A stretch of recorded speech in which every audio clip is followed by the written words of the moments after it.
Sim, Sim. Tá. Para um soldado romano, enquanto caminhavam ao longo do rio Tibre, ele disse: que o teu coração seja tão valente quanto o teu punho. Ousa fazer justiça e ser grande o suficiente para demonstrar misericórdia. Obriga a tua natureza mais baixa a obedecer a tua natureza mais elevada, como tu obedeces os teus superiores. Reverencia a bondade e exalta a verdade. Escolha o belo em lugar do feio. Ama os teus semelhantes e busca a Deus com plenitude de coração, pois Deus é o teu Pai no céu. Ao orador no fórum, Jesus disse: a tua eloquência é aprazível, a tua lógica é admirável, a tua voz é agradável, mas o teu ensinamento dificilmente é verdadeiro. Se tu pudesses apenas gozar da satisfação inspiradora de conhecer a Deus como teu Pai espiritual, então tu poderias empregar os teus poderes de oratória para libertar os teus semelhantes da sujeição às trevas e da escravidão à ignorância. E esse foi o mesmo Marcos que ouviu Pedro pregando em Roma e tornou-se o seu sucessor. Quando eles crucificaram Simão Pedro, foi esse o homem que desafiou os perseguidores romanos e que corajosamente continuou a pregar o novo evangelho. Tendo conhecido um homem pobre que tinha sido falsamente acusado, Jesus foi com ele perante o magistrado e, tendo recebido permissão especial para falar em nome dele, fez aquele soberbo discurso no qual ele disse: a justiça faz grande uma nação, e quanto maior é uma nação, tanto mais solícita será para cuidar de que a injustiça não ocorra, até mesmo ao seu mais humilde cidadão. Infeliz de qualquer nação, quando apenas aqueles que possuem dinheiro e influência podem assegurar-se da pronta justiça perante as suas cortes. É dever sagrado de um magistrado absolver o inocente, bem como punir o culpado. A permanência de uma nação depende da imparcialidade da justiça e da integridade de suas cortes. O governo civil funda-se na justiça, como a verdadeira religião funda-se na misericórdia. O juiz reabriu o caso e, depois de apuradas as evidências, libertou o prisioneiro. De todas as atividades de Jesus durante esses dias de ministração pessoal, nessa, ele chegou a estar o mais próximo de uma intervenção pública. E acabou. que legal. Esse, lá no primeiro parágrafo, ele fala com o soldado, né? E, e fala para o soldado que ele não deixe endurecer o coração dele, que ele use a misericórdia com tanto empenho como ele usa a força dele para derrotar os inimigos, né? E fala para ele escolher sempre a beleza, a verdade, né? E então, mas engraçado, né? Jesus aqui não fala para o soldado, olha, você não pode obedecer seus chefes, você não pode lutar com as pessoas. Ele só pede que o soldado use de misericórdia, né, nas ações dele e sempre que seja possível, escolha a verdade, a beleza e a bondade. Então é bem curioso, tem um outro texto nos ensinamentos que falam justamente do homem que vai à guerra, o soldado, e que é obrigado a lutar, né, para defender os interesses, não necessariamente da pátria, né, mas ele é comandado, né. Então esse outro trecho do livro, que eu não me lembro agora onde é que está, fala também que a pessoa que é obrigada a cumprir as ordens e se envolver em lutas, não necessariamente está se envolvendo em pecado, né? Então é bastante curioso essa parte onde Jesus fala com esse soldado romano, para que ele então faça sempre que possível o uso da misericórdia, né? Não sei se vocês se lembram, na época das guerras, antes de que fossem formados escravos, os vitoriosos exterminavam todos os derrotados. Então era assim uma mortificina sem fim, né? Não tinha piedade com esses soldados ou com os seus derrotados. Então, eu achei bastante interessante essa parte, me chamou a atenção justamente o fato de Jesus não condenar o fato do indivíduo ser um soldado e de eventualmente estar cumprindo a obrigação e o dever dele ali, mas enfatizar que ele usasse sempre a misericórdia e escolhesse sempre a bondade, a beleza e a verdade. No parágrafo seguinte também me chamou a atenção o fato de a gente muitas vezes assiste oratórias muito interessantes. O YouTube está cheio de apresentadores, né, que tem milhões de seguidores.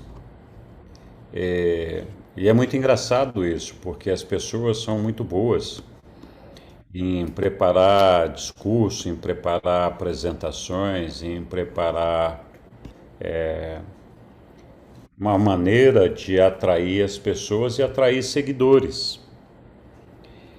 Mas muitas vezes essa habilidade não envolve aspectos espirituais, não mostram a natureza da pessoa que está fazendo a apresentação ou que está despertando esse interesse público, né? Então, eu me lembro que das passagens do livro que falam da habilidade de Pedro na sua oratória, né?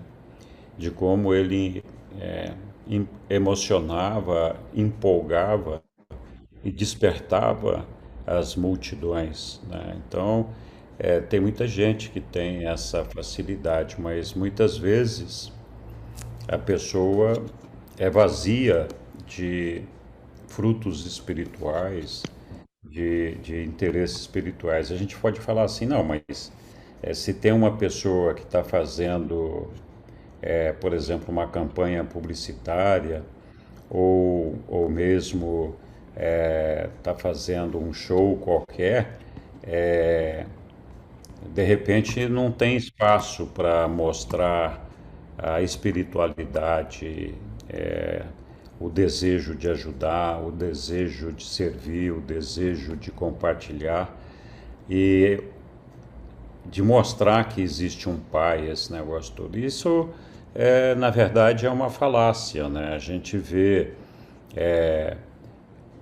muitos apresentadores, muitos artistas que têm essa habilidade. Você pega o Bono, por exemplo, a maioria das músicas que ele canta falam muito de Deus, falam muito do Pai. Nós aqui temos, às vezes, pouco entendimento do que ele está falando, porque ele canta em inglês, geralmente. Mas as músicas dele falam do Pai, falam de Deus. Não é que toda música tem que falar, mas uma pessoa que tem habilidade para mostrar a beleza, mostrar a bondade e não aquilo que é pueril, que envenena a mente, que não traz nenhum crescimento espiritual. Então, quanta gente a gente tem assim, né? Que pena que essas pessoas que têm essas habilidades não sejam capazes de trazer um pouco de luz, um pouco de espiritualidade para quem precisa, né? E desperta igualmente seguidores, né? Então a gente vê muita gente famosa que tem essa capacidade de despertar esses seguidores e ao mesmo tempo falar de Deus, ser misericordioso, mostrar uma espiritualidade. Já falei mais do que eu devia aqui, mas então eu vou deixar essas duas provocações. Depois tem o outro parágrafo que fala da justiça lá também. Samuel tinha levantado a mão há pouco. Isso, Samuel quer falar?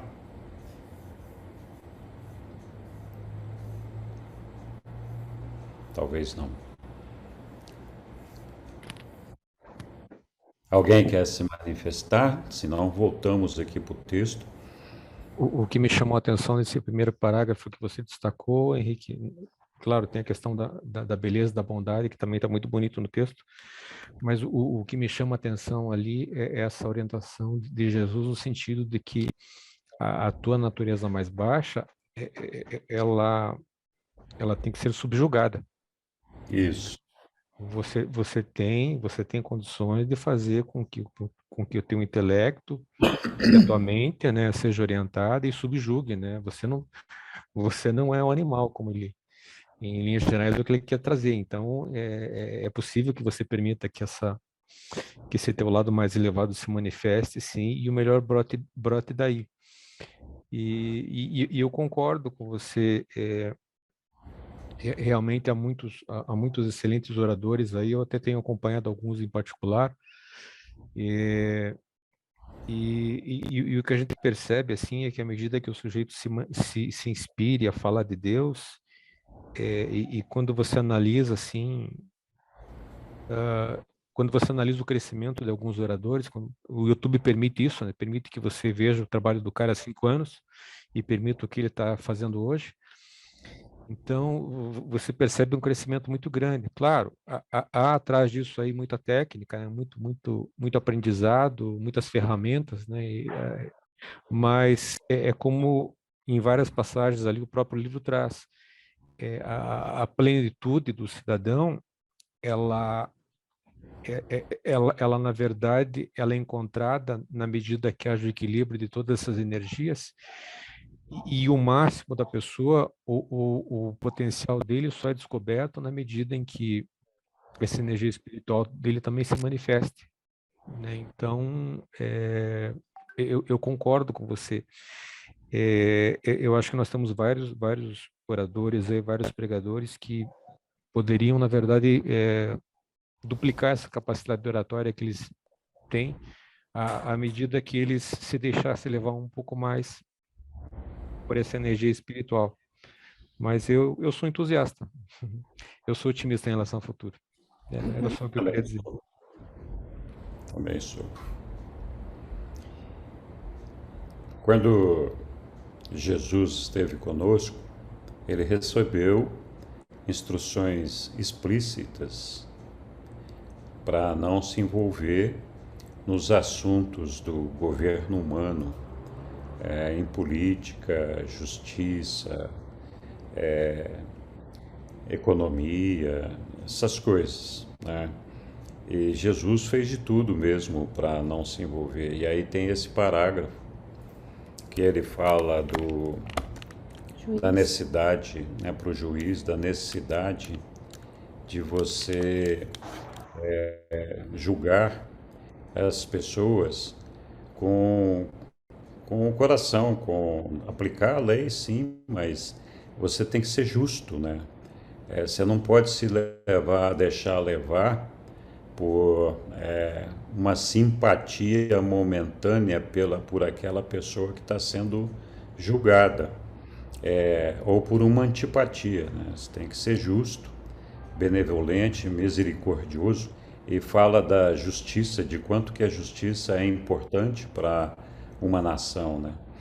Então, Jesus se envolver com um juiz para deixar isso daí, é claro que ele pontuou bem o ensinamento que ele tinha que pontuar, mas já estava assim no limiar das coisas que ele poderia interferir aqui no nosso mundo. Assim como aquela conversa que ele teve alguns parágrafos atrás aí com com aquele senador, onde ele claramente condenava o populismo ali, falando para o senador que o papel do político não é favorecer ou dar favores ou ser benevolente com as pessoas, e sim fazer aquilo que o povo realmente demanda e pede que seja feito. Então, em outras palavras, o que ele estava falando ali era para combater o populismo, né? E então também ali Jesus chegou bastante próximo de interferir em questões políticas, né? Então é muito interessante como que Jesus abordava esses temas sem tomar partido das coisas, né? Sem dizer, não, esse governo é o certo, aquele é o certo, o juiz tal é o bom, o juiz tal é ruim. Ele não se envolvia, ele só dava o preceito daquilo que devia ser observado. Então é bastante curiosa essa maneira de Jesus ensinar as pessoas. E lógico, isso que a gente está lendo aqui é um resumo na ótica dos seres intermediários daquilo que Jesus teria falado para essas pessoas. Mas eu imagino que a interlocução de Jesus com essas pessoas foi muito mais longa do que esse parágrafo de meia dúzia de linhas ou 10 linhas. Ele deve ter conversado bastante com essas pessoas. E bastante o suficiente para que essas pessoas depois se transformassem em apoiadores da doutrina de Jesus e facilitassem o trabalho dos apóstolos que vieram depois, né? Aqui fala desse cidadão que sucedeu a Pedro, Marcos. E é bastante interessante também, né? Como que ele desenvolveu um terreno fértil nessa viagem dele a Roma para conseguir cativar as pessoas e de promover nas pessoas realmente uma transformação. Eu imagino a força da orientação de Jesus para essas pessoas, porque a gente fica aqui estudando as revelações, fica estudando, vendo apresentações, esse negócio todo, e a gente não se converte com tanta facilidade, né? A gente aceita o ensinamento, fala que é legal esse negócio todo, mas assim, até onde nós, como essas pessoas, estaríamos dispostos a dar nossa vida por esses ensinamentos? E qual que não era a força de Jesus, então, de converter essas pessoas de tal forma que elas abraçassem esse negócio assim, mudassem completamente de vida, né? Que força de convencimento, de persuasão, né, de Jesus. Me impressiona esse trabalho que Jesus fez em Roma, e eu fico abismado de ver como que ele fez tudo isso, um cidadão que não era romano, contatando tanta gente, conversando com tanta gente e plantando, preparando um terreno tão fértil para, na maior metrópole do mundo na época, a mais poderosa da época, receber ali os apóstolos e fazer aquela revolução cristã que aconteceu ali em Roma alguns anos depois. É certo que esses cristãos todos, ou muitos, foram sacrificados depois, né? Mas foi um marco na mudança da religiosidade, da espiritualidade das pessoas. E essa foi a semente que Jesus plantou nessa viagem dele a Roma. Eu fico realmente maravilhado de ver isso acontecer. Então, quando fala do homem que faz o discurso bonito, que tem uma apresentação bonita, esse negócio todo, mas que falta espiritualidade, e eu imagino a força da transmissão da oratória de Jesus para essas pessoas, com toda a humildade, toda a simplicidade, com todo o amor e carinho que ele tinha por todas essas pessoas, respeitando a todas elas, né? E acho que é isso que realmente dava essa força para Jesus de trazer essa capacidade de convencimento, né? Enfim, pena que nós não tenhamos essa habilidade, talvez porque nos falte a humildade no coração e talvez um pouco mais de fé, né? A gente acha que tem bastante fé, mas talvez falte um pouquinho mais. Vamos lá. Ô Luiz, bom te ver aí. Na segunda-feira passada você causou sucesso aí, furor com a turma toda que estava aí. Estava inspirada. Estava inspirado, né? Fique à vontade, tá bom? Todos vocês. Vamos continuar? Obrigado. Vamos lá então? Quem que vai ler? Lilian, você Lilian põe a acabou de tela ler. aí e alguém lê, não sei quem pode ler.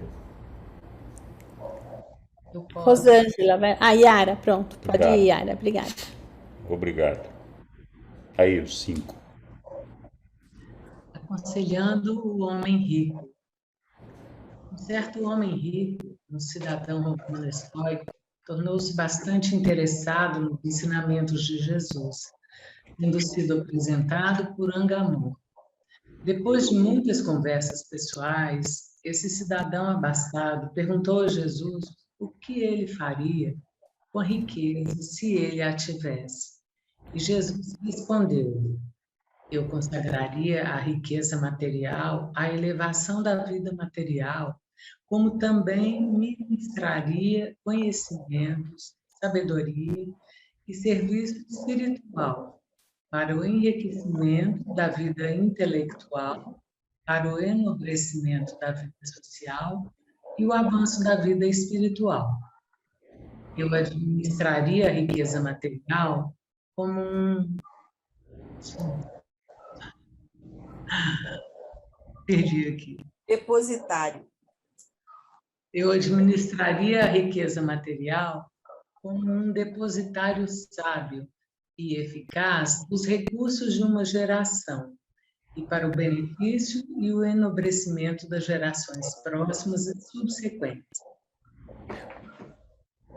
O homem rico, contudo, não ficou totalmente satisfeito com a resposta de Jesus. Ele ousou perguntar de novo: mas o que pensas que um homem na minha posição deveria fazer com a sua riqueza? Deveria eu mantê-la ou distribuí-la? E quando percebeu que ele realmente desejava saber mais sobre a verdade da sua lealdade a Deus e sobre o seu dever para com os homens, Jesus desenvolveu a sua resposta. Percebe, meu bom amigo, que és um buscador sincero da sabedoria e amante honesto da verdade. Assim sendo, estou disposto a colocar diante de ti minha visão da solução para os teus problemas, no que eles têm a ver com as responsabilidades da riqueza. Faço isso porque pediste meu conselho e, ao dar-te esse conselho, não me ocupo da riqueza de nenhum outro homem rico. Estou oferecendo esse conselho apenas a ti e para a tua orientação pessoal. Se desejares honestamente considerar tua fortuna como uma responsabilidade, se queres transformar-te em um administrador sábio e eficiente dos teus bens acumulados, então eu te aconselharia a fazer o seguinte análise das fontes de tuas riquezas. Pergunta a ti próprio e faz o melhor para encontrar a resposta honesta. De onde veio essa riqueza? Como ajuda no estudo das fontes da tua grande fortuna? E como ajuda no estudo das fontes da tua grande fortuna, eu sugeriria que tivesses em mente os 10 métodos diferentes de acumular a riqueza material. A riqueza herdada. Riquezas que se originam de pais e de outros ancestrais. 2. A riqueza descoberta, riquezas que vieram de recursos não cultivados da Mãe Terra. 3. A riqueza do comércio, riquezas obtidas pelo lucro justo na troca e no intercâmbio de bens materiais. 4. A riqueza indevida, riquezas que se derivaram de uma exploração injusta ou da escravização do semelhante. 5. A riqueza dos juros, a renda proveniente das justas e honestas possibilidades de ganho do capital investido. 6. A riqueza do gênio, riquezas provindas de recompensas de dons criativos e inventivos da mente humana. 7. A riqueza acidental, riquezas que se derivam da generosidade de um semelhante ou que têm origem nas circunstâncias da vida. 8. A riqueza roubada, riquezas asseguradas pela injustiça, a desonestidade, o roubo ou a fraude. 9. A riqueza de fundos, riquezas colocadas nas tuas mãos pelos teus semelhantes para algum uso específico, agora ou no futuro. 10. A riqueza ganha, riquezas derivadas diretamente de teu próprio trabalho pessoal, a recompensa justa e honesta dos esforços diários de tua mente e teu corpo.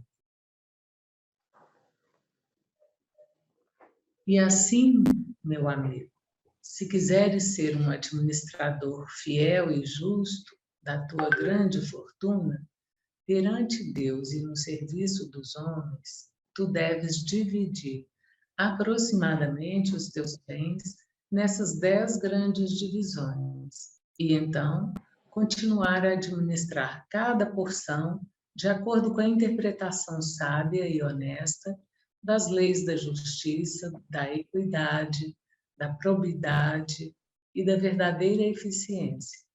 Embora o Deus no céu não irá condenar-te se algumas vezes tu errares nas situações duvidosas quanto à consideração da misericórdia e da generosidade para com a infelicidade das vítimas sofridas em circunstâncias desafortunadas da vida mortal. Quando tiveres dúvida séria e sincera sobre a equidade e a justiça das situações materiais, que as tuas decisões favoreçam aqueles que estão em necessidade, que favoreçam aqueles que sofrem da infelicidade de privações imerecidas. Podemos fazer uma pausa aqui, porque esse texto é bastante comprido e eu acho que tem muita coisa legal aí para ser discutida, né? E de repente vale a pena a gente fazer uma reflexão e ver o que nós estamos entendendo de tudo isso, né? Eu acho que de maneira geral, o que Jesus está deixando claro aí é que ele não condena a riqueza, né? Não, O importante da riqueza é saber a origem dessa riqueza, se ela é uma origem lícita, né? E o uso que você faz dessa riqueza, se é para seu crescimento não só material, mas também o crescimento espiritual, o crescimento das pessoas que te cercam. Se você usa isso para ajudar as pessoas, quando eu falo ajudar, não estou falando da gente dar esmola, pode ser, por exemplo, dando trabalho e coisas do gênero, né? Então, não sei, queria ver o que vocês que estão acompanhando aí o texto gostariam de comentar sobre tudo isso aí que a gente leu. Eventualmente, a gente pode voltar aí um pouquinho para recapitular se tiver alguma dúvida ou falta de lembrança do que já foi dito, né?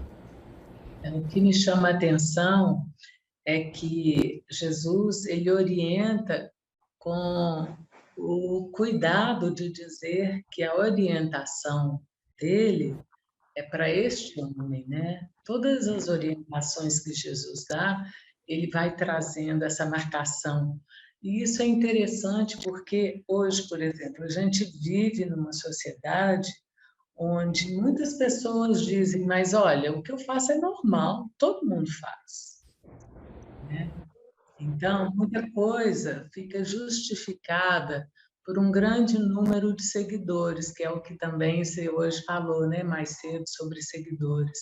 Então, isso tira a força da necessidade de se ter critérios, valores, princípios e vontade de seguir a vontade do Pai, né? De se colocar nesse caminho vertical. Então, acho muito interessante começando daí, né? Porque isso pode mover uma reflexão mais profunda, um retorno mais introspectivo para se refletir sobre as coisas. A gente, quando reflete, a gente tem a possibilidade de aproveitar melhor, né? O nosso encontro com a nossa verdadeira intenção. E quando se trata de questões materiais, a questão é muito delicada, porque a gente vê muito mau uso, né, da distribuição da riqueza material, né? Aqueles que acumulam essa riqueza material. Mas aqui, no caso, a gente vê também um desejo de uma orientação. Eu gostei muito da orientação, gostei muito da classificação, né, desses 10 tópicos desse método, para se considerar uma boa orientação para gerir uma administração mais justa, né? Obrigado, Yara. Obrigada. Interessante, esse texto eu achei ele muito profundo, né? Porque ele faz uma análise geral, na verdade, de praticamente todos, de modo geral, de todos os ganhos de todas as profissões. Tem aqui a profissão de banqueiro aqui, né? Quando ele fala que, né, a riqueza de juros, né? Quer dizer, a renda que vem dessa fonte. Depois ele fala também da riqueza de fundo, né, de investidores, né, que administram dinheiro de outros, né, as riquezas do comércio, né, de troca de bens, né, indiretamente ele fala sobre também as riquezas da produção, da indústria, né, fala até, na verdade, das riquezas, né, de roubo, na verdade, que a gente tem tanto aqui no Brasil hoje, né, que é uma coisa espetacular isso. É uma beleza. É uma beleza. Então, embora ele não condene nenhuma, inclusive ele está simplesmente citando, né? Mas, assim, eu acho que o direcionamento que ele está dando, na verdade, a esse rico, né?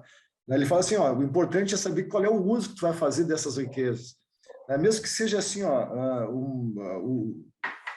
o professor, por exemplo, né, que tem um saber, né, contido ali, quer dizer, ele está, na verdade, a riqueza dele é o ensinamento que ele pode passar para os demais, assim, né? Então, cada um tem um potencial independente da questão material, de posses, de valores, de bens, né? Mas também de intelecto, né? De criação, de invenção, né? Ele fala também dos inventos aqui, da riqueza, na verdade, do teu cérebro, né?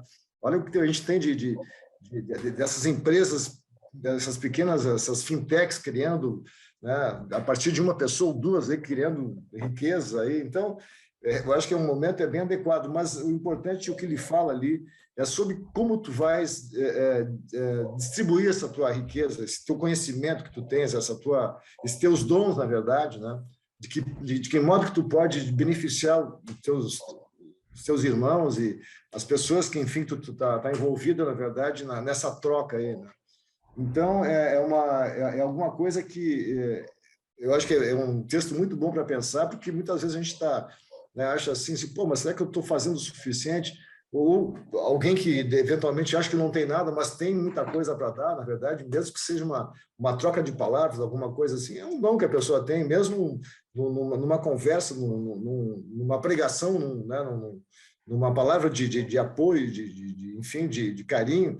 Quer dizer, isso é um dom, né? Isso é uma riqueza. Quer dizer, então, acho que ele está falando aqui não só as riquezas materiais, né? Enfim, intelectuais, mas também os dons que tu pode trocar, na verdade, com outras pessoas, né? E pode fazer um monte de gente ficar melhor, né, em função disso aí.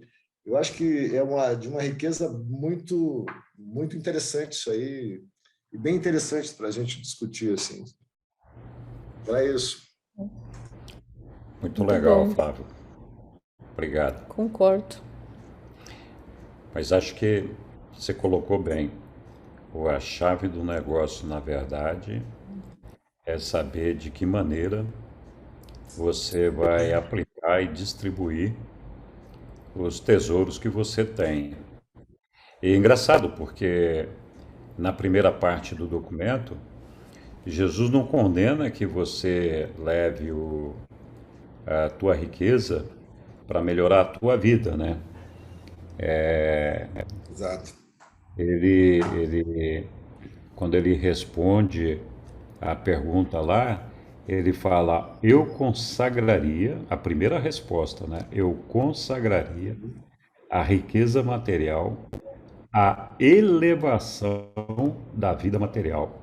Ou seja, melhorar a minha condição de vida e daqueles que estão à minha volta, né? Então, trazer uma elevação da condição também ministraria conhecimentos, sabedoria e serviço espiritual para o enriquecimento da vida intelectual, para o enobrecimento da vida social e o avanço da vida espiritual.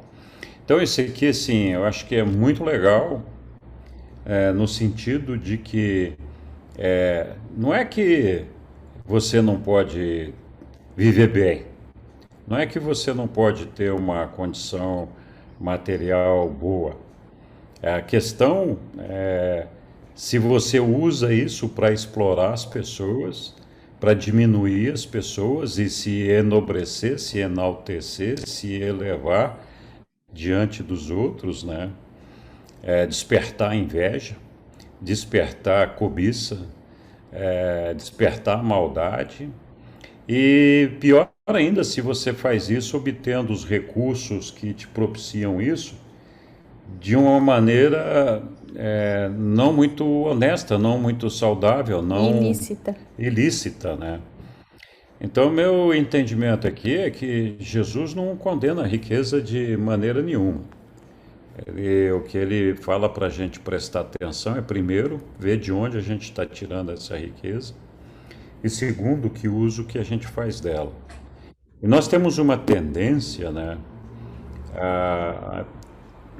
É lógico, existe boa e ruim em todos os lugares, entre os pobres, entre os ricos, enfim, tem coisa boa e coisa ruim em todo lugar. Mas a gente tem uma tendência a ser muito misericordioso, transformar, às vezes, pessoas bem despreparadas, bem humildes, bem simples, bem assim, desprovidas da vida social, financeira e cultural. A gente muitas vezes se compadece dessas pessoas e as transforma em heróis. Eu me lembro de um episódio que eu nunca assisto BBB, né, esse BBB da Globo aí, mas eu me lembro que quando você tinha aqueles coitadinhos lá, aqueles que tomavam pancada de todo mundo ali, o povo, de uma maneira geral, apoiava aquelas pessoas. Quando chegava a hora do povo votar, aqueles coitadinhos, aqueles humildes, aqueles que estão apanhando ali, que a gente acabava idolatrando e transformando em vencedores. Eu acho que os vencedores têm que ser amados, têm que ser empurrados, têm que ser apoiados. nós não podemos desprezar o potencial, a capacidade das pessoas que têm competência, não fazendo mal, né? Uma pessoa que faz o mal não tem competência, é malvado, só isso. Mas a gente tem uma tendência a achar que todo rico não presta, vai para o inferno, e tem uma tendência a pegar no colo todos os coitadinhos, todos aqueles que a gente percebe que estão sendo discriminados de alguma forma, mas muitas vezes por sua própria ignorância. O que é errado também, né? Não é que a gente deve fazer isso. Mas isso não pode servir de desculpa para a gente deixar de apoiar ou de incentivar aquelas pessoas que são inteligentes, aquelas pessoas que são impulsionadoras, que são desenvolvimentistas, que são capazes de trazer um ganho grande para a sociedade e para as pessoas que a cercam, seja através do conhecimento intelectual, seja através de propiciar trabalho, propiciar riqueza ou de alguma forma, né? Mas acho que isso vem nós temos formação católica, vem da Igreja Católica mesmo, que sempre enalteceu os pobres e criminalizou os que tinham mais condições, né? Então, eu acho que isso é uma mudança que a gente traz da Igreja Católica. Pode ser.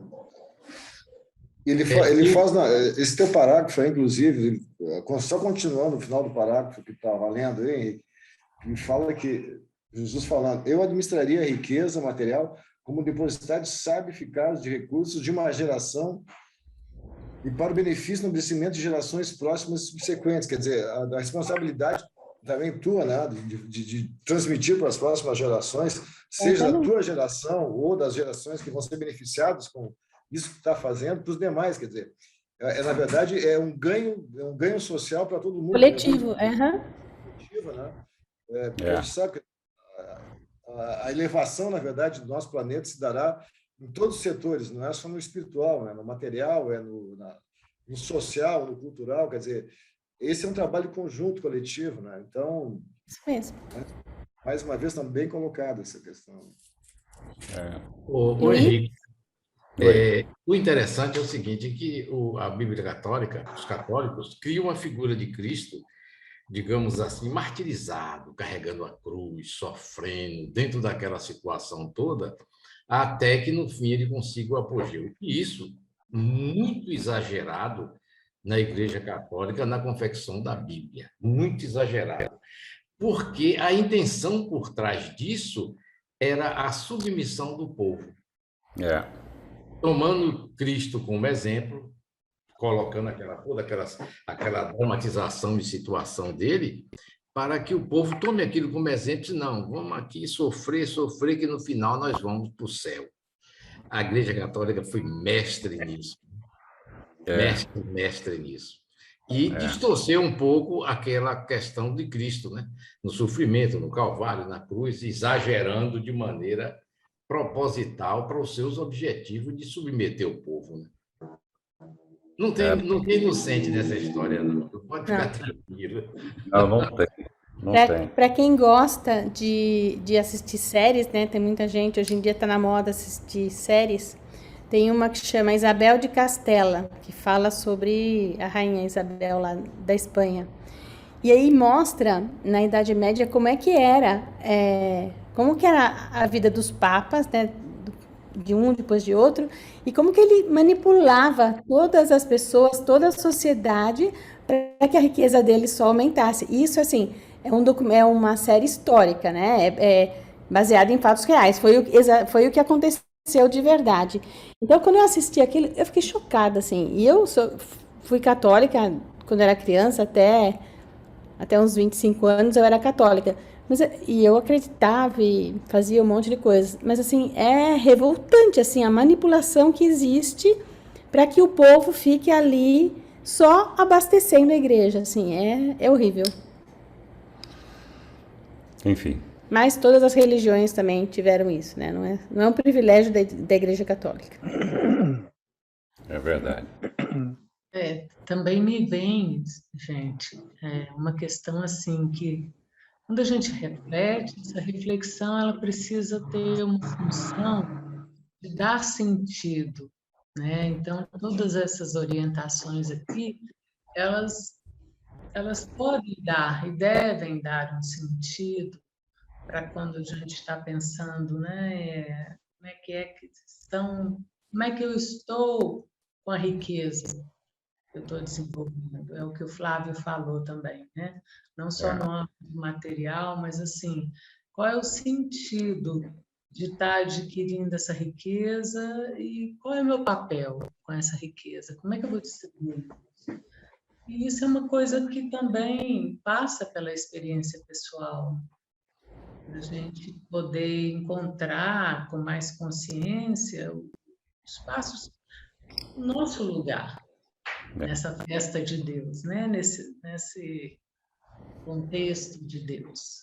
Então, para mim, essa riqueza ela faz sentido.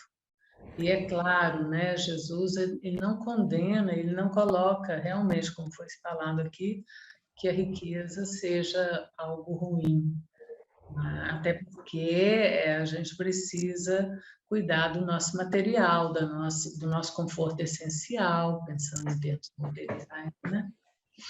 Uma simplicidade maior que a gente vai adquirindo com essa riqueza espiritual também, uma riqueza e uma simplicidade voluntária que nos coloque nesse lugar de ver o que eu posso distribuir, o que eu posso, qual é o meu papel aqui, né? Não é fácil não, isso não é simples não, né, gente? Para mim não é não. Acho que é uma coisa importante para a gente assimilar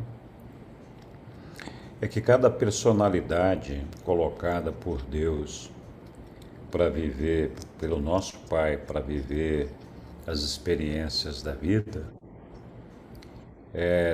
tem uma obra para entregar, tem um trabalho para entregar, tem um propósito para a sua existência. Para alguns, esse propósito sei lá, ser uma pessoa que consegue trazer uma condição econômica, social boa para a sociedade onde ele está. Para outros é trazer conhecimento, para outros é trazer serviço, aliviar a dor, aliviar as doenças. Para outros é prestar serviço que muitos não se submetem a prestar, mas que são necessários, são importantes para o equilíbrio da sociedade. Então, eu acho que no final das contas, o importante é a gente ter sempre a consciência de que nós estamos procurando cumprir da melhor maneira possível aquele papel, aquela missão que o Pai reservou para cada um de nós.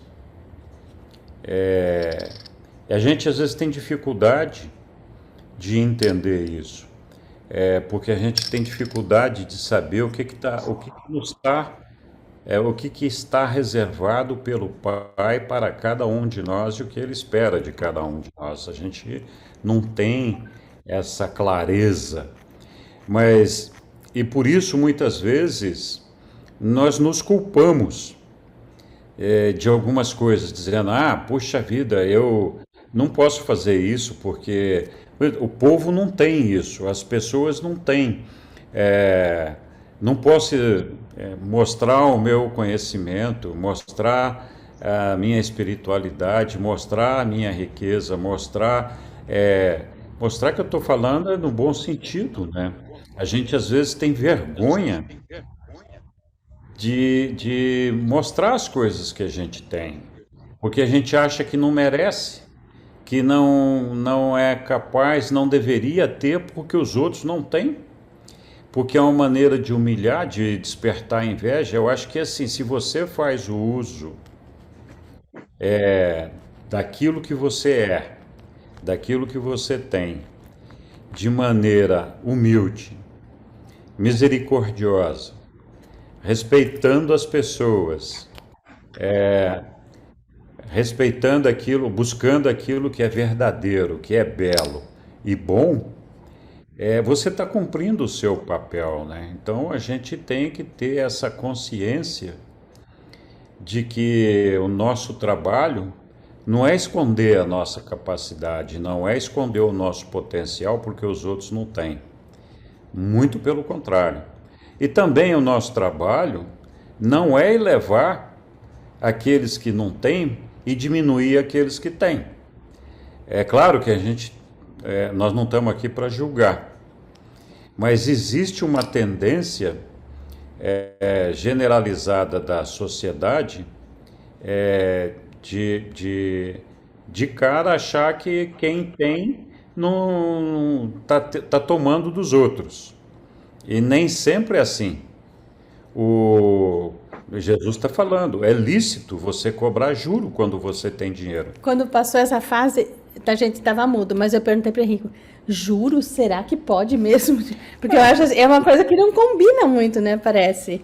Então, mas é lícito você cobrar juros se for uma coisa Que são os banqueiros, por exemplo. que é razoável, né? Não é uma coisa de exploração, de agiotagem, de trazer a desgraça. Não, é de contribuir de alguma forma, aportando o seu capital para o crescimento econômico de uma sociedade.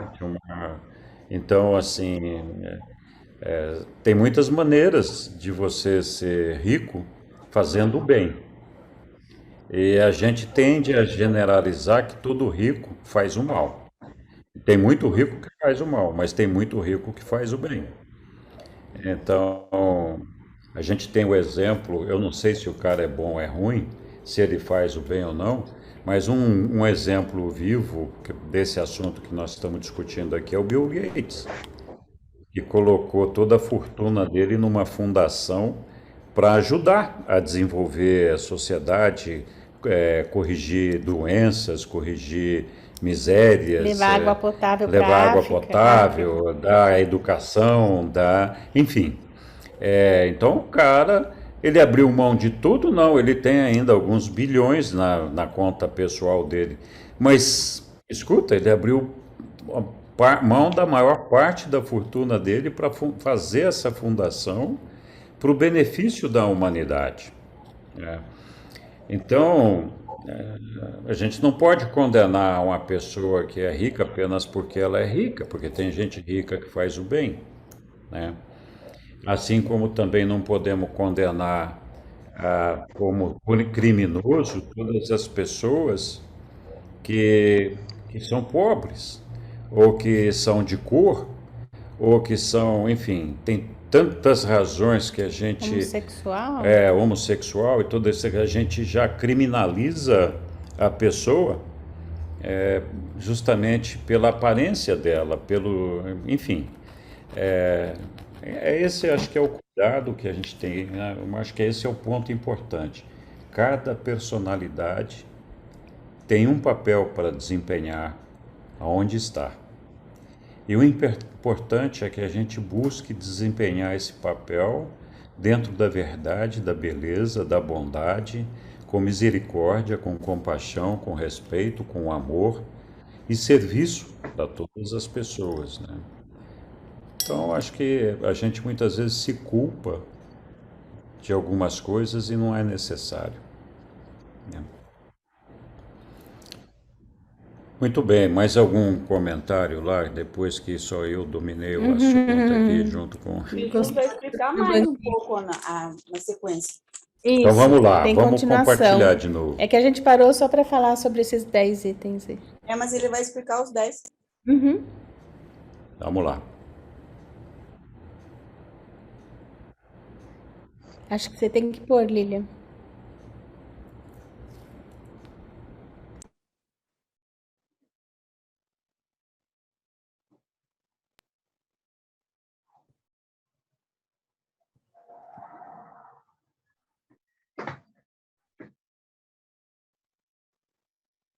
Após discutirem sobre essas questões por várias horas, E, em resposta ao pedido de uma instrução com mais e maiores detalhes, feito pelo homem rico, Jesus passou a ampliar o seu conselho, dizendo em essência: ao oferecer-te mais sugestões para a atitude a tomar para com a riqueza, eu deveria admoestar-te a receber meu conselho como dado a ti e para a tua orientação pessoal.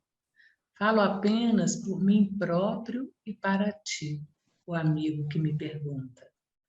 E te convoco a não te transformar em um ditador de como devem os outros homens ricos considerar suas riquezas. Assim, te aconselharia: 1. Como administrador da riqueza herdada, deverias considerar as suas fontes.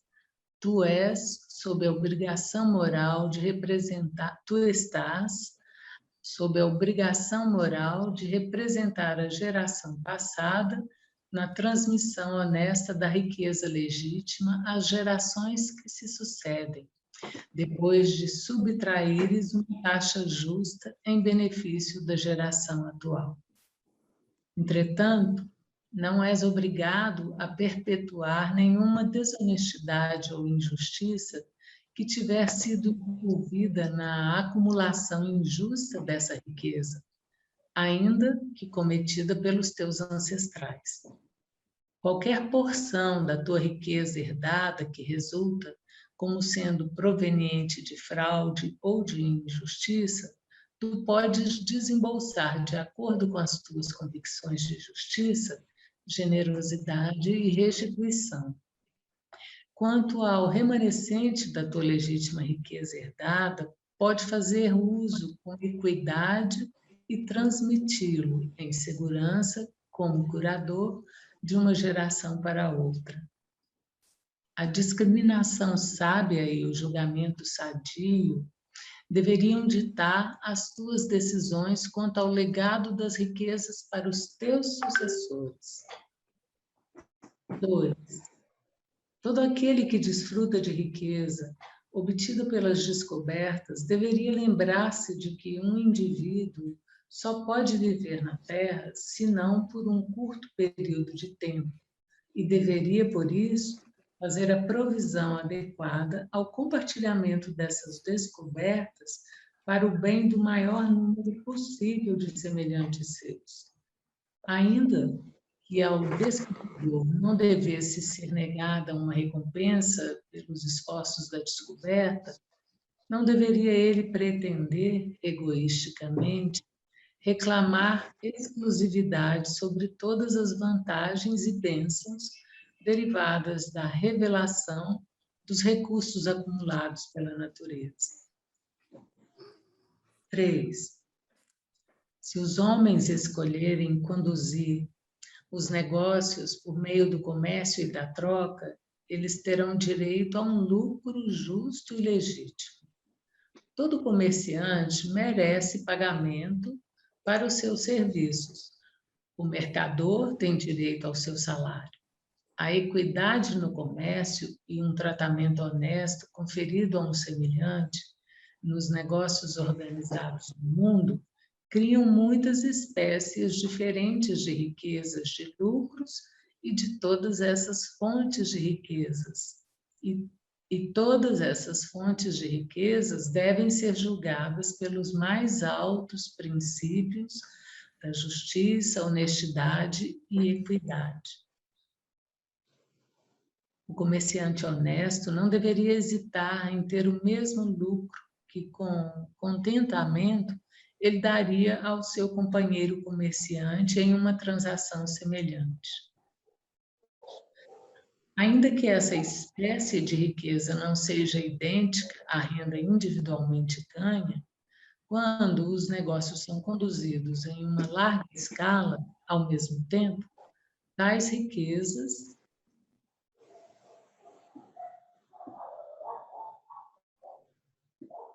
comerciante honesto, vou repetir, não deveria hesitar em ter o mesmo lucro que, com contentamento, ele daria ao seu companheiro comerciante em uma transação semelhante. ainda que essa espécie de riqueza não seja idêntica à renda individualmente ganha, quando os negócios são conduzidos em uma larga escala, ao mesmo tempo, tais riquezas, honestamente acumuladas, dotam o seu possuidor de uma equidade considerável quanto a ter voz ativa na sua subsequente redistribuição.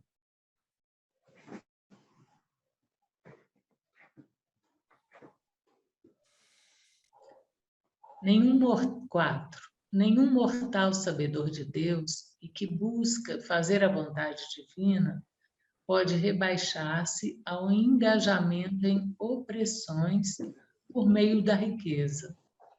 Nenhum homem nobre esforçar-se-á para ajuntar riquezas e acumular o poder da riqueza, se feita sobre a escravidão ou exploração injusta dos seus irmãos na carne. As riquezas são uma maldição moral e um estigma espiritual quando provenientes do suor de homens mortais sob opressão. Toda essa riqueza deveria ser devolvida àqueles que nisso foram roubados, ou aos filhos ou netos deles.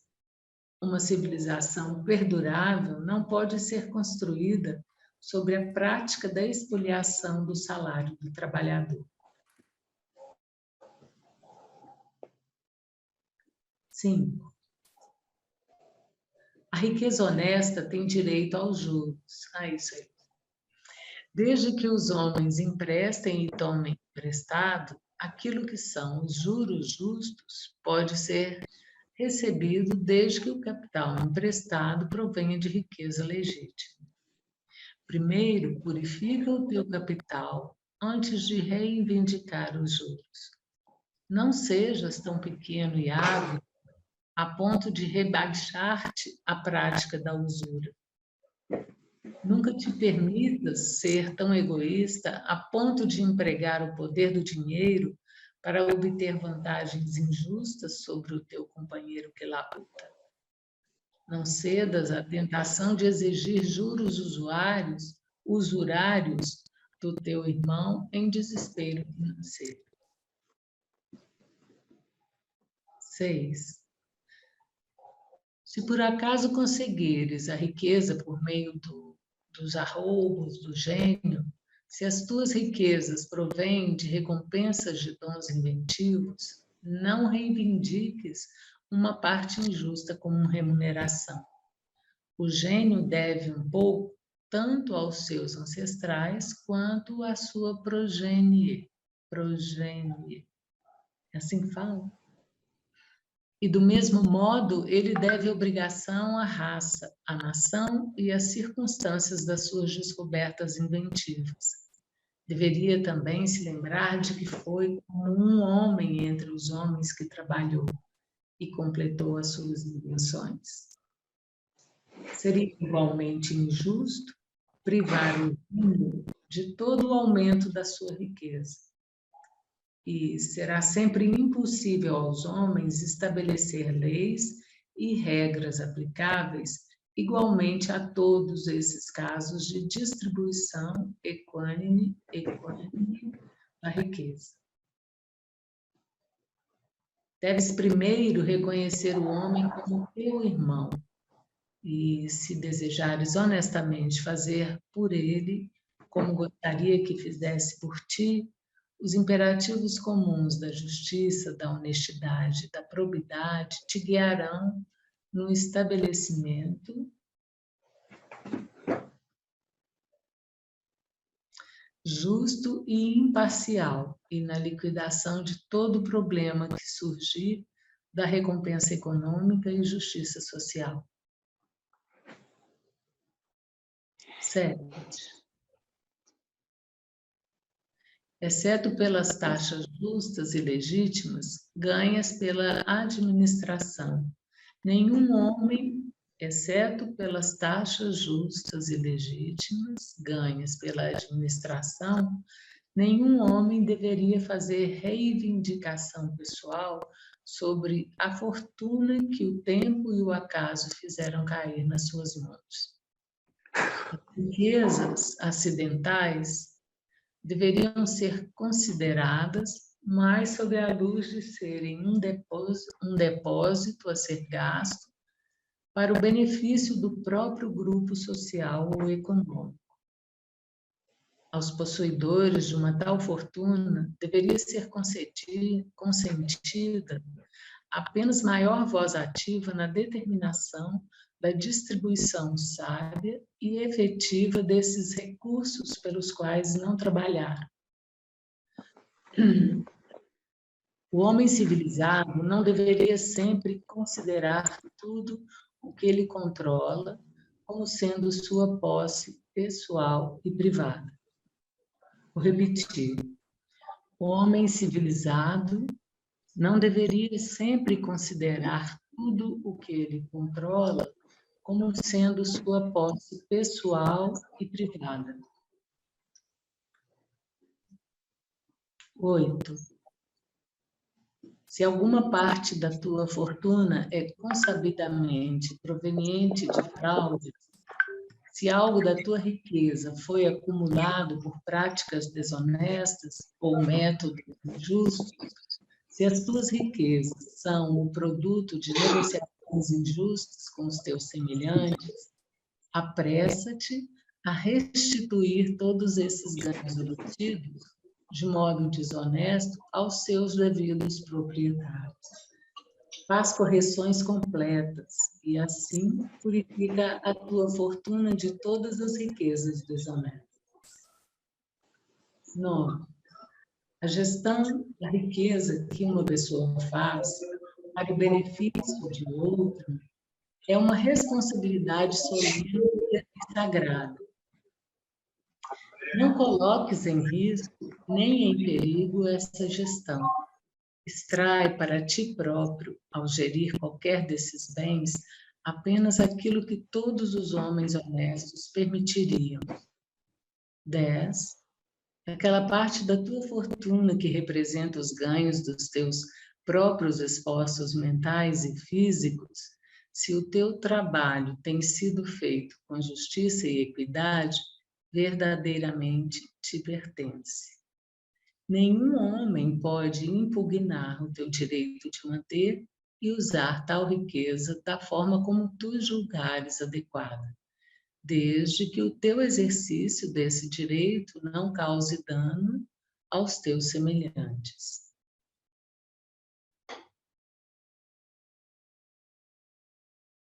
Quando Jesus tinha terminado de dar-lhe os conselhos, esse abastado romano levantou-se do seu sofá e, despedindo-se por aquela noite, fez a si próprio a promessa.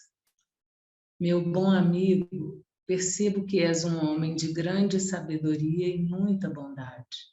Assim, amanhã eu começarei a administração de todos os meus bens, conforme o teu conselho.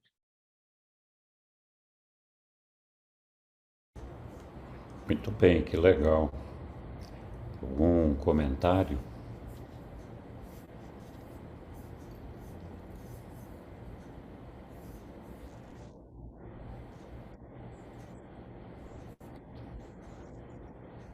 Bom, está bastante transparente.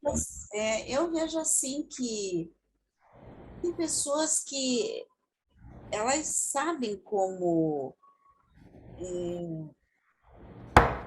fazer dinheiro, não sei como dizer, mas elas criam, elas trabalham e sabem que negócio vai dar certo, sem visão, sabe? Eu lembro de um colega que a esposa dele ela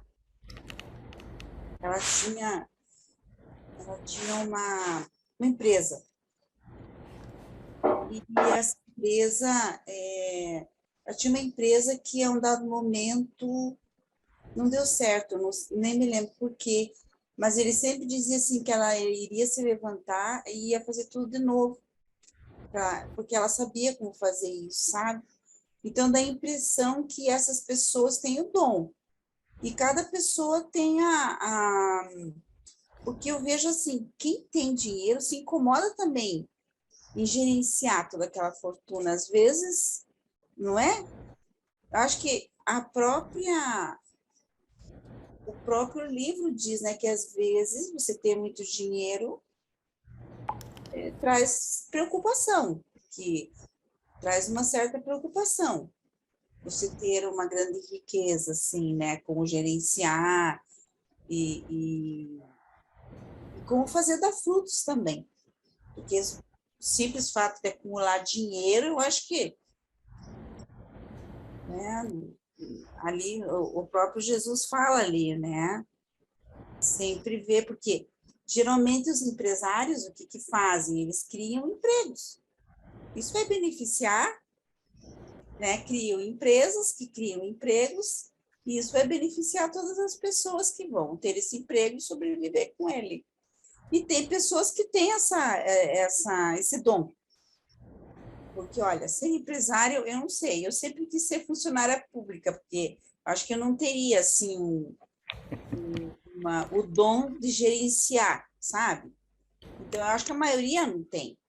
A maioria é funcionário, né? E tem gente que quer... agora, tem assim, porque os empresários... Porque na escola era sempre assim, né? Porque os empresários exploram, porque não sei o quê, porque isso, porque aquilo... Aquela história, né? Eu digo, olha, já experimentou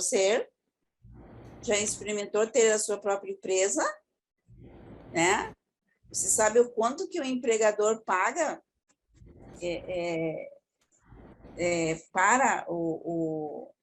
para o funcionário, não só para o funcionário, mas os gastos que ele tem com o funcionário. Quer dizer, a pessoa não tem muita ideia, né? Não tem. Quem tem uma empresa sabe disso.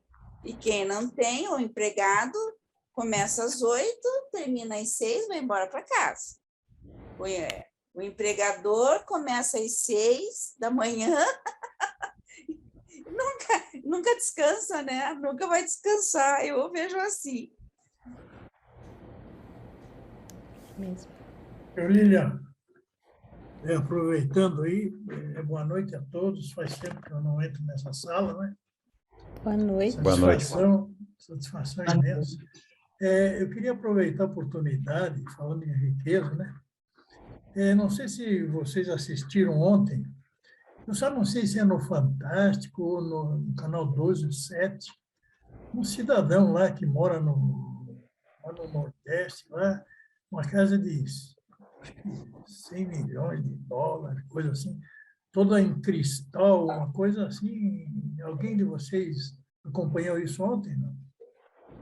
Olha, é uma coisa assim impressionante. Heliporto, escadas de cristais, 3, 4 piscinas, assim uma coisa exorbitante mesmo. Então, eu pergunto, ele é sócio de 100 e poucas empresas, pelo menos foi o que a reportagem mostrou ontem, né? Só que todo aquele patrimônio dele, que eu vi assim, nem ele mesmo utiliza aquilo, que é uma casa de lazer dele, lá no Nordeste, eu não sei nem que cidade que é. Uma cidadezinha de 30 mil habitantes. Quando a riqueza chega nesse extremo, eu não estou analisando, não estou julgando essa pessoa, né? Mas só para a gente ficar pensando, porque se alguém de vocês tivesse assistido, todos nós teríamos a mesma ideia a respeito, né? Mas pelo que eu estou vendo, não aconteceu isso. Eu fiquei ontem intrigado com isso. Então, é uma riqueza assim, descomunal, né? Eu não sei se ele está ajudando muita gente também. Também não tem obrigação, não estou julgando isso, né? Mas a fortuna dele é incalculável. Muito legal, Moacir, essa sua observação. Com certeza, algumas pessoas que conseguem criar fortunas assim, nem sempre fazem o uso adequado daquilo que constroem, né? Isso aí está cheio também. Então, aquilo que nós falamos, tem gente boa, tem gente ruim, tem gente certa, gente errada, em todos os estratos sociais, em todos os lugares. O complicado, muitas vezes, é a gente generalizar a partir de um exemplo que a gente vê, ou de dois exemplos, né?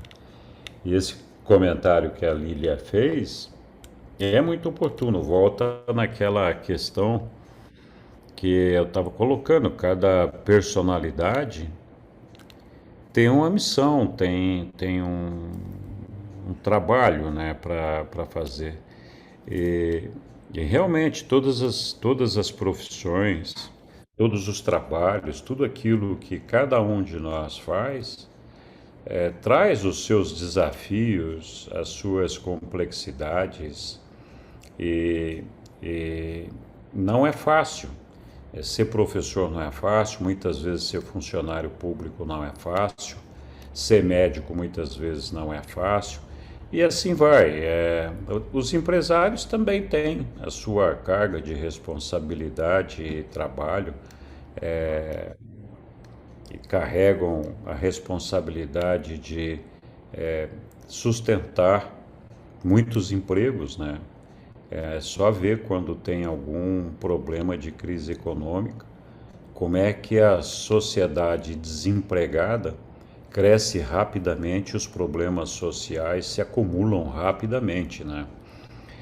Então, assim, todos nós temos as nossas dificuldades, os nossos desafios, e cada um precisa ter a sua coragem, a sua disposição para aquilo que se dispõe a fazer. É aquela coisa de cada personalidade tem um papel para desempenhar. Todos nós temos um tipo ou outro de desafio, uma ou outra dificuldade e coisas que nós precisamos superar. No dia a dia, cada dia a gente tem que matar o leão, não importa o que você faz, né? Mas acho que é importante isso, a gente respeitar as pessoas e não generalizar a partir de alguns exemplos, que são ruins, com certeza. Mas tem muita gente boa em todos os setores, em todos os segmentos, em todos os estratos da sociedade. E todos nós cometemos erros, não tem dúvida disso, mas eu achei genial essa descrição que Jesus fez para o uso e o direito às diferentes riquezas e a maneira como você obtém isso e distribui, né? Achei muito legal. O Henrique, Ele fala que... Oi. desculpa. o detalhe é o seguinte, os 10 tópicos abordados por Jesus Cristo aí, ele não condena nem absorve. Exatamente. Então, seria uma boa reflexão para a gente. Por que ele não condena? Por que ele não absolve? Uma boa reflexão para que a gente possa pensar por que ele não condena e por que ele não absolve. E nós aqui estamos o tempo todo ou condenando, ou como é que chama? Absolvendo. Absolvendo. Nossa conversa toda foi condenando e absolvendo. Exatamente. Em cima de 10 pressupostos dele que ele não condena nem absolve. Ele não fez trata a isso. coisa de maneira neutra, dentro de condições normais e ideais de temperatura e pressão. Interessante esse detalhe. Agora, vamos refletir. Por que ele não condena e por que ele não absolve? Eu acho que é porque... Não, isso pode ficar para depois, viu, Henrique? Depois a gente vai passar se discutir. Mas eu acho que é válido essa reflexão e só queria acrescentar um pouco de pimenta nesse molho aí, porque assim, eu acho que Jesus não condena e nem absolve, porque tudo depende da maneira como você obtém isso, de maneira honesta, simples ou não, e que uso que você faz disso. Então, a mesma pessoa, pessoas diferentes que acumulam o mesmo tipo de riqueza e usam de forma diferente, pode ser condenável. Então, acho que tudo depende de como você está conseguindo e de como você está usando essa sabedoria que Jesus colocou aí, né? Com certeza, quando nós chegarmos lá na presença da justiça divina, a gente vai saber o que a gente fez de certo ou errado, e o que vale são as nossas intenções ali. Então, não adianta a gente tentar se enganar. Não, Jesus aqui falou que eu podia cobrar juros, eu posso cobrar à vontade. Não é bem assim, né? Você pode sim cobrar juros dentro de determinadas condições e parâmetros.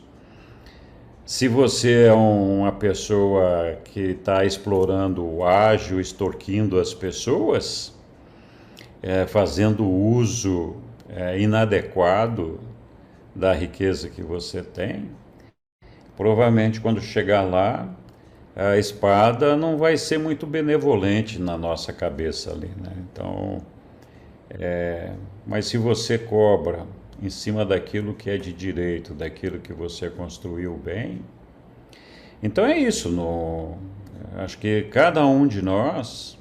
A César o que é de César e a Deus a César o que é de César e a Deus o que é de Deus. Caixão não tem gaveta, pense bem. Né? Nem tampouco carro de funerária vai acompanhado de carro forte, tá entendendo? Exatamente. A Brinque não vai falar. E os faraós já não existem mais. Que se ele absolver, ele vai de encontro às próprias leis dele?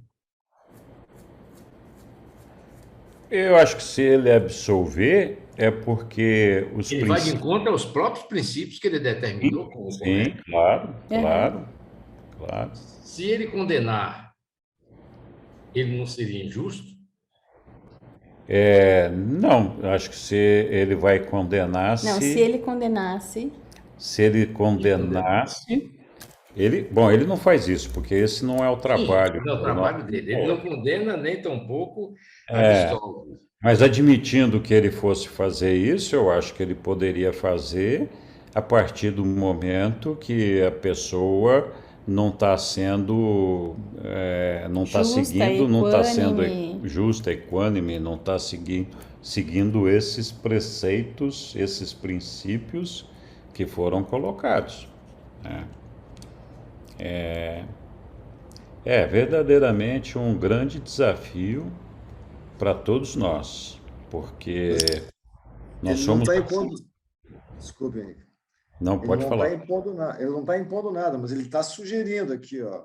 Ele sugere, como administrador da riqueza herdada, deverias considerar, quer dizer, né, ele sempre faz alguma sugestão no sentido de, mas ele não impõe nada. É uma das questões, é um atributo, na verdade, de um ser como Jesus, né? Vai te condenar nem te liberar. Quer dizer, tem o livre-arbítrio, olha, eu acho que deveria fazer isso, mas... Você é livre para fazer o que quiser, né? Exatamente, faz o que quiser. Henrique, pessoal, eu não sei se no livro de Urântia consta isso, mas na Bíblia consta, né? E eu já vi uma versão também, nos nossos estudos, a respeito, quando Jesus chegou no templo lá e tinha aquela o pessoal vendendo e negociando. Eu não sei se no livro de Urântia consta alguma coisa, mas na Bíblia diz que ele entrou lá, eu não vou dizer a palavra violentamente, mas ele entrou raivoso lá e quebrou tudo, destruiu, fez miséria lá, né? Vocês conhecem essa história. Só que eu não sei se no livro de Urântia é assim. Mas olha a ideia dele a respeito de alguma coisa que era cobrado... Então, mas não no templo. Né? Mas o problema é que isso estava sendo feito no templo. No templo não é lugar para isso. Não é lugar para isso. Justamente no templo Tem razão, Sueli. Havia esquecido desse detalhe. O templo não era um lugar para aquilo lá, né? Exato. E ele ficou furioso, realmente, e quebrou tudo lá. Só uma lembrançazinha. Oi, Egli. É só um comentário, assim, de a gente observar o quanto que muitos seres humanos, né, adoram o dinheiro mais do que a Deus, né? Então, eu acho que esse ensinamento aí tem muito a ver com o equilíbrio dessas duas energias, né? O material e o espiritual, né? E não está enfatizando tanto o dinheiro, né? Usar né, o uso bem organizado, bem administrado, e desde a bondade, desde a beleza, o serviço pro social, né? Cria, né, mais equanimidade, justiça, etc. Então, isso não acontece com os seres humanos que está idolatrando, adorando o dinheiro, o poder que o dinheiro dá, e acho que essa orientação serve muito para a gente refletir isso, né, que existe muito essa adoração ao dinheiro, né, esse culto ao dinheiro, mais do que a culto a Deus mesmo, né?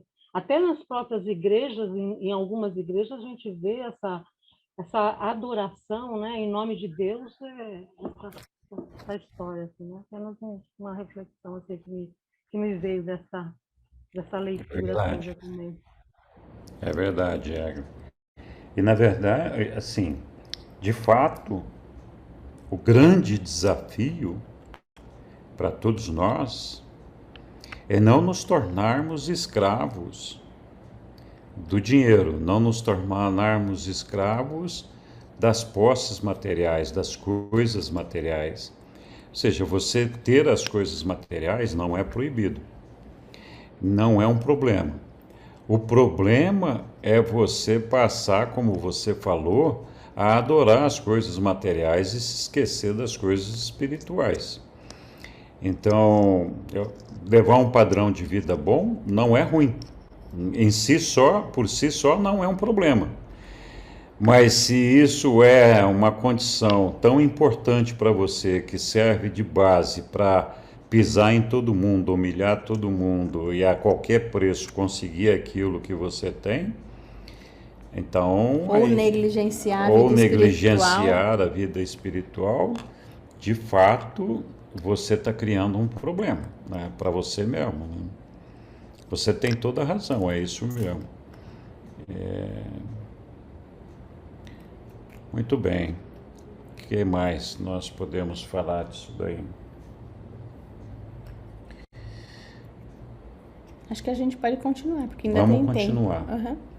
Não, só uma questãozinha que eu estava lembrando, que ele sugere que, se eu entendi bem, que a riqueza que é ganha por sorte deve ser doada, né? Deixa eu voltar lá. Acidental, né? Riqueza acidental. Riquezas que se derivam da generosidade de um semelhante ou que têm origem nas circunstâncias da vida. Vamos ver o 7.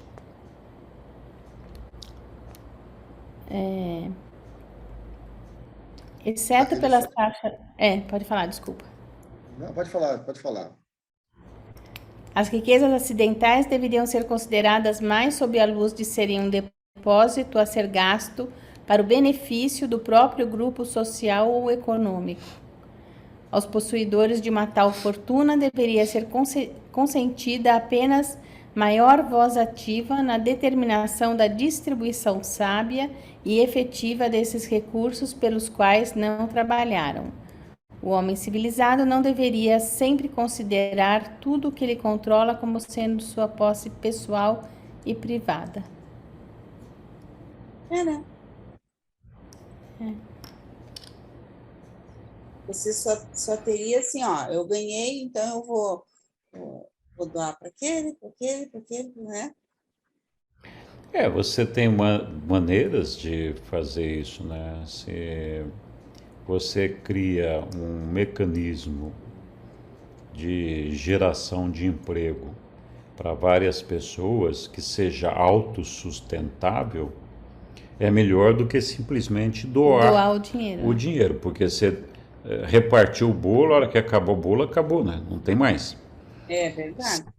Se você cria uma coisa autossustentável e faz isso de uma maneira justa, né, correta, eu acho que é melhor do que simplesmente sair fazendo doações, né? Viu a diferença da tua cabeça e da minha?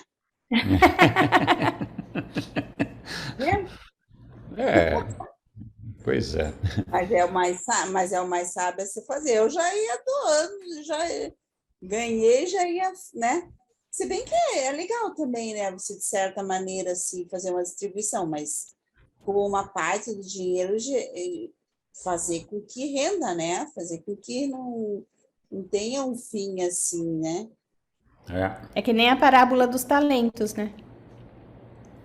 É, O que você fez Mas com a moedinha que Deus te deu? Você enterrou? Você fez o quê? verdade. é melhor ensinar a pescar do que dar o peixe, né? Exatamente. Só que às vezes ensinar a pescar, nossa, demanda muito recurso, até Às É, vezes é muito mais fácil você dar o peixe do que ensinar a claro, pescar. Mas sem o dúvida, correto é ensinar a pescar. É. claro. Agora, a grande questão é se as pessoas estão querendo pescar, né? Aí é que está o X da questão. O Ah, X aí. pois é. Tem isso Mais também. difícil, né? É. É. Quando você recebe o prato pronto, é mais fácil do que ir lá plantar, colher, botar na mesa, cozinhar.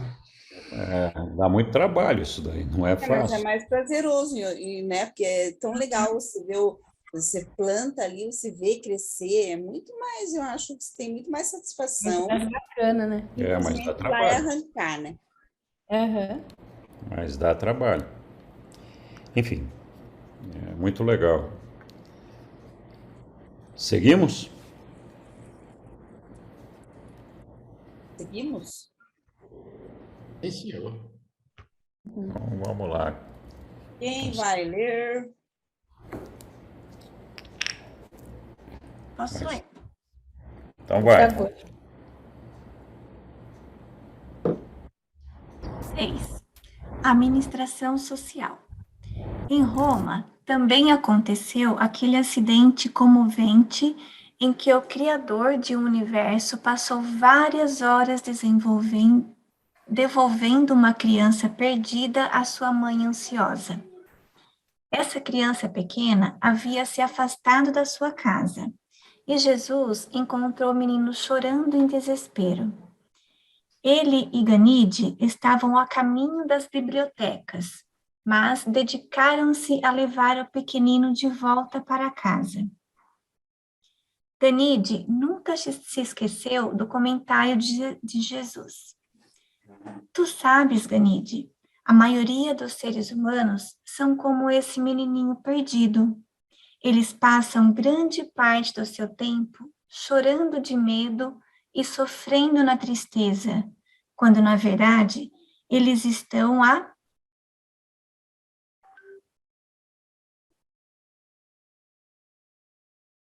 Ai, perdi.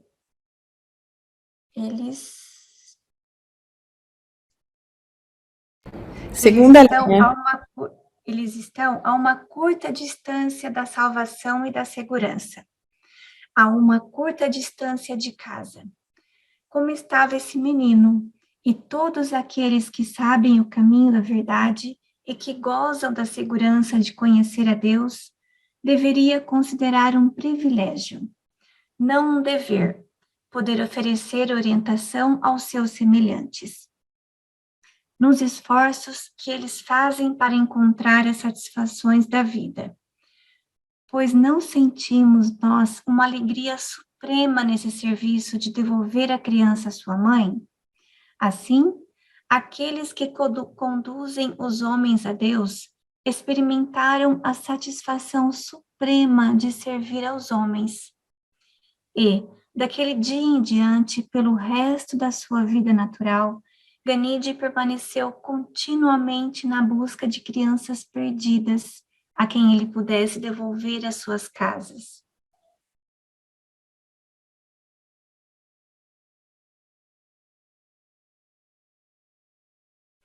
Havia a viúva com 5 filhos, cujo marido tinha sido morto acidentalmente. Jesus contou a Ganide sobre a perda do seu próprio pai por um acidente, e eles foram repetidamente confortar a essa mãe e os seus filhos. Eganide solicitou dinheiro a seu pai para dar-lhe comida e roupas. Eles não descansaram nos seus esforços enquanto não encontraram o trabalho para o menino mais velho, de modo que ele pudesse ajudar a cuidar da família. Naquela noite, Gonode escutou a narrativa dessas experiências e disse a Jesus, com bonomia: eu proponho fazer do meu filho um homem de conhecimento ou um homem de negócios. E agora tu começas a fazer dele um filósofo ou um filantropo. E Jesus, sorridente, respondeu: talvez nós façamos dele todos os quatro. Então, ele poderá desfrutar de uma satisfação quadruplicada na vida, pois o seu ouvido para o reconhecimento da melodia humana será capaz de reconhecer 4 tons em vez de um. E então Gonode disse: percebo que tu és realmente um filósofo. Tu deves escrever um livro para gerações futuras. E Jesus replicou: não um livro. A minha missão é viver uma vida nesta geração e para todas as gerações. Mas parou, dizendo a Ganide: meu filho, é hora de recolhermos-nos. Quase falou. Legal, né? Essa passagem. Essas duas passagens, né? Tanto do menininho que eles encontraram, quanto dessa ajuda com essa viúva. É. Eu acho que Jesus aí teve vontade de falar, né, o que realmente Uhum. É a parte humana de Jesus, que por um instante estava se manifestando ali.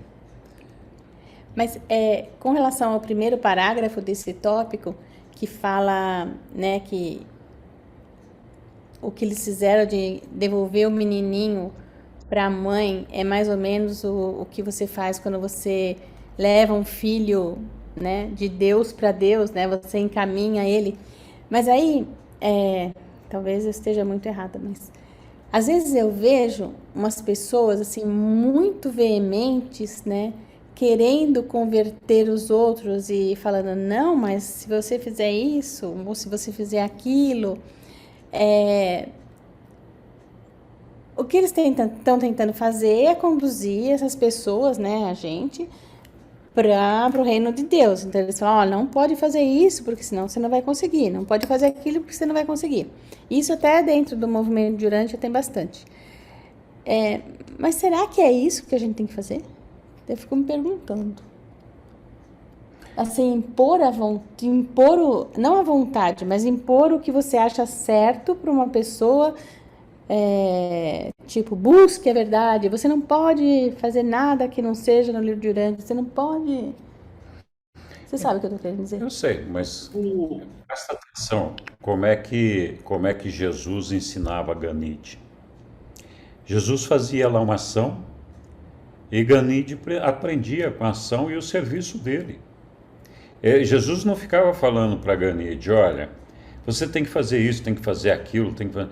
Jesus mostrava, dava o exemplo, fazia o serviço. Né? É isso que ele fazia. E é isso que nós temos que fazer. A gente fica tentando convencer as pessoas com palavras, né? Tentando doutrinar as pessoas.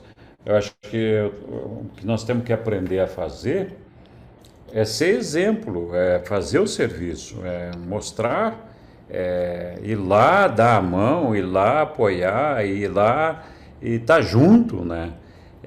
As pessoas vão notar isso daí, elas percebem, né? Então, mas a gente quer fazer o discurso e convencer as pessoas com os argumentos, aí é difícil, né? E usar o medo, né, Henrique? O medo como uma ferramenta. Exatamente. Vai para o inferno, né? Putz. Não fala vai para o inferno. O medo é uma ferramenta terrível de persuasão. Uhum. Henrique. Mas eu acho que essas pessoas, elas têm até assim, uma vontade legítima de conduzir o maior número de pessoas para o caminho do Pai. Eu acho que, assim, eu acredito, né, que a vontade delas é legítima, mas eu acho que o método não é correto, no meu ponto de vista, de repente seja, mas eu acho que não é correto. Oi, Yara. Desculpa, Yara. Eu fico, assim, com essa nossa conversa, esse nosso estudo aqui hoje, bem amplo, né? Vai dando uma necessidade de refletir sempre. Mas eu sinto que, à medida que a gente vai encontrando o nosso lugar dentro da gente, né? Reconhecendo a nossa identidade, pelo menos nos reconhecendo, nos conhecendo, e nos tornando mais humanos, a gente vai conseguindo dar bons passos, né? Tendo um coração, e no caminho do coração, nesse coração que nos torna humanos, nós temos chance de entrarmos no nosso eixo de equilíbrio e participar, obrando sobretudo a nós mesmos, né? Nessa autolapidação para ajudar outros também, né? E viver de forma integrada a materialidade e a espiritualidade. Assim, fica para mim que essa é a beleza, né? Da gente poder se sentir integrada, integrado e inteiro nessa condição humana. Porque dessa forma a gente vai viver mais a nossa vida. E tudo que a gente vive, sempre tem alguém que se inspira, né? Tem. É muito. Quer ver uma coisa interessante? Eu, assim como eu, tenho certeza que todos vocês, de vez em quando recebem lá um videozinho do cara que fez uma boa ação, da pessoa que fez uma boa ação, assim, desinteressada, sem querer nada. Foi lá, ajudou um ceguinho a atravessar a rua, ou ajudou... eu vi uma vez uma pessoa que comprou uma rosa de uma florista e depois de pagar pela rosa, ofereceu a rosa para a florista, assim, como um presente. Então, assim, são gestos, são boas ações que te inspiram, né? Você fala assim, puxa vida, não tem nada de tão especial, nada de tão importante nesse tipo de boa ação, de você atuar com o coração e tudo, e despertar um sentimento de amor nas pessoas, né? Que é isso que é importante. E para isso não precisa fazer discurso, não precisa trazer argumentos, colocar na mesa e nada, né? Basta você ir lá ajudar uma pessoa a fazer qualquer coisa que você perceba que ela está precisando de ajuda. Já é um negócio que toca as pessoas, que motiva as pessoas, né? Então, em vez de palavras, vamos praticar as ações, né? Vamos colocar em prática o discurso, não o discurso, mas fazer os ensinamentos. Os ensinamentos, né? Fazer os frutos do Espírito. Não é fácil. Mas é viver a fraternidade nas pequenas coisas. Exatamente. No momento presente, às vezes, é ajudar ali puxa, a esposa, um exemplo, né? A Sussu está ali lavando a louça sozinha, e vai lá e enxuga a louça, vai lá e ajuda. Gente, ontem, nas caixas aqui, esse moço arrumou o guarda-roupa dele, que eu fiquei com inveja, quero que ele arrume o meu também, porque estava maravilhoso. Quer dizer, na família, né? Começa ali nas pequenas coisas, e depois isso aí se alastra, né, na vida diária, e assim a gente vai vivendo e espalhando as sementinhas do amor, né? Isso mesmo. É isso mesmo. Mas assim, ó, o que Jesus fala, na verdade, é a gente demonstrar amor ao nosso semelhante, né? Eu fico pensando, poxa, mas como é que vai demonstrar amor ao semelhante? Mas o amor, na verdade, é aquela coisa, é o acolhimento, quer dizer, às vezes numa palavra, né, mesmo uma palavra, um sorriso, um cumprimento, assim, um cara que está meio de cara amarrado, tu consegue quebrar esse mau humor ali, pô, tu tá ajudando já, eu acho, né? É isso É mesmo. verdade. Talvez seja esse o amor, assim, né? A gente quer fazer um gesto de amor, aquilo, dar um abraço na pessoa também, que vale também. Eu só ouvir a pessoa já é um gesto de amor, né? Exatamente.